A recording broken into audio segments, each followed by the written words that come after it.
Hello friends, வணக்கம். காதலர் தினம்.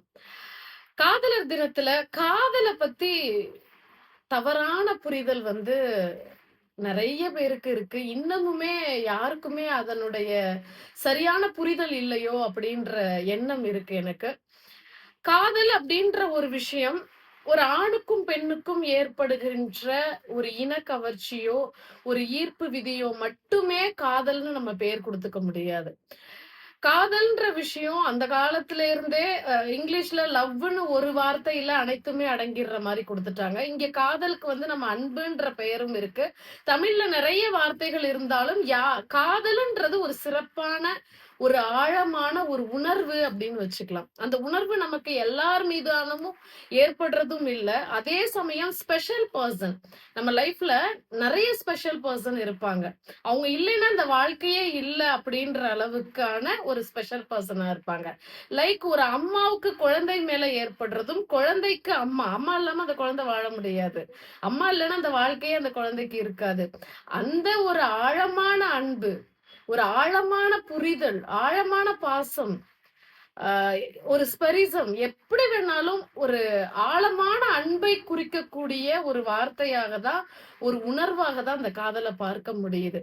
ஸோ இன்னைக்கு வந்து ஜஸ்ட் லைக் தட் ஒரு இன்ஃபாக்சுவேஷனா ஏற்படுகின்ற ஒரு ஈர்ப்போ, ஒரு ஆணுக்கும், பெண்ணுக்கும் ஏற்படுகின்ற ஈர்ப்புக்கெல்லாம் நீங்க காதல்ன்னு பேர் சூட்ட முடியாது. ஏன்னா அது இன்னைக்கு உள்ள யங்ஸ்டர்ஸ் காலகட்டத்துல அது ஜம்பிங் ஆயிட்டே இருக்கு.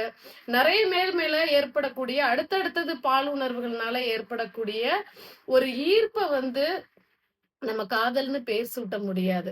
ஸோ காதல்ன்ற விஷயத்துல ஒரு ஒரு ஆண் மேல, பெண் மேல உங்களுக்கு ஈர்ப்பு ஏற்பட்டும், அவங்க கிட்ட இருந்து நீங்க விலக முடியாத அளவுக்கு அங்க அன்பு அதிகமா நிறைஞ்சிருக்கு. ஒரு ஆழமான புரிதல் அதிகமா நிறைஞ்சிருக்கு. அவங்க இல்லைன்னா இந்த வாழ்க்கையே இல்ல. அப்படின்ற உணர்வு கலந்திருந்தா தான் அந்த இடத்துல காதல்ன்ற ஒரு விஷயத்த நம்ம பேசணும். அவங்களுக்கு இடையேயான காதல் உணர்வுகள் தான் அங்க இருக்கு அப்படின்ற புரிதலுக்கு வரணும். ஸோ காமம்ன்ற விஷயம் மட்டுமே அங்க இருக்கு அப்படின்னா, அங்க காதல்ன்றத நம்ம அங்க பேசவே முடியாது. ஸோ இது அனைத்தும் கலந்தது தான் காதல் அப்படின்ற வார்த்தைக்கு ரொம்ப பொருத்தமா இருக்கும். ஸோ இன்னைக்கு இருக்கிற ஜெனரேஷன்ல யாருமே காதல் அப்படின்ற வார்த்தைகள பயன்படுத்த முடியாது. ஏன்னா நெறைய வந்து ஜம்பிங் ஆயிட்டே உறவுகள்ல அடுத்தடுத்த ஜம்பிங். பிரேக்கப் திருப்பி ஒரு ஒரு ஒரு புது உறவுக்குள்ள போறாங்க. திருப்பி ஜம்பிங் ஆகுறாங்க. ஸோ அது உணர்வுகள் சார்ந்து, அவங்களுடைய தேவைகள் சார்ந்தே தான் ஒரு உறவ தேடுறாங்களே ஒழிஞ்சு, அந்த உறவ பத்தி புரிஞ்சுக்கிறதும், அந்த உறவு மேல ஒரு ஆழமான அன்பு ஏற்பட்டுட்டு, அந்த உறவு இல்லைன்னா அந்த வாழ்க்கையே இல்லன்னு ஒரு உறவு ஒரு உணர்வ உங்களுக்கு குடுக்குறாங்க அப்டின்னா, அதுதான் ஆழமான காதல். ஸோ அதுக்கு நீங்க காதல்னு பேர் சூட்டிக்கலாம். பட் ஏற்படுற எதார்த்தமான ஒரு பால் பாலுணர்வு சார்ந்த கவர்ச்சிகளுக்கு எல்லாமே நம்ம வந்து காதல்னு பெயர் சூட்ட முடியாது. ஸோ உங்களுக்கு இ இந்த வாழ்க்கையில யாரெல்லாம் முக்கியத்துவம் வாய்ந்த அன்பு குடுத்தவங்க, யார் மேலலாம் நீங்க ஆழமான அன்பு வச்சிருக்கீங்க, அக்கறை வச்சிருக்கீங்க, அவங்க இல்லன்னா இந்த வாழ்க்கை உங்களுக்கு இல்ல அப்படின்றது ஒரு தாயா இருக்கலாம், தந்தையா இருக்கலாம், சகோதரன், சகோதரியா இருக்கலாம். எல்லாருக்குமே இந்த காதலர் தின வாழ்த்துக்கள நீங்க சொல்லலாம்.